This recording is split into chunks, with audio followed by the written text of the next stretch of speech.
친환경 전기 순찰차와 과학 수사를 위한 특수 차량은 경찰이 대테러 예방이나 강력 사건에 대한 과학 수사를 하겠다며 야심차게 도입했던 진화된 장비였죠. 많게는 수십억 원이 들어간 이 순찰차가 제대로 활용되지 않은 채 방치돼 혈세가 낭비됐다는 지적이 나오고 있습니다. 이형원 기자입니다. 지난 2011년 발대시까지 하면서 도입된 친환경 전기 순찰 차량 폴티3.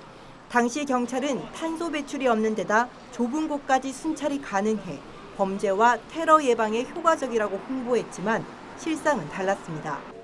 한 대당 700만 원에 사들인 전기 순찰차를 가끔 있는 행사에서만 활용할 뿐 사실상 방치한 겁니다. 행사나 그런 거 있을 때 다 사용을 하고요.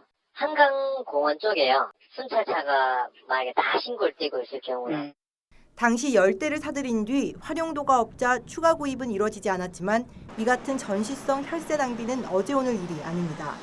이보다 앞선 지난 2010년에도 첨단 기법을 동원한 과학 수사를 하겠다며 대당 7억 원에 달하는 CSI 특수 차량을 사들였지만 상황은 다르지 않았습니다.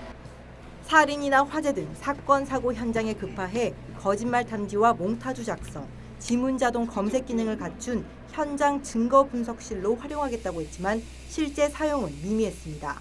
CSI 차량 운행 현황을 보면 11대가 모두 구비된 재작년에 567회, 지난해에는 453회로 한 달 평균 한 대당 3-4차례만 활용되면서 나머지 시간에는 주차장에 있었거나 아이들 견학용 등 경찰 홍보용으로 쓰였던 것으로 확인됐습니다.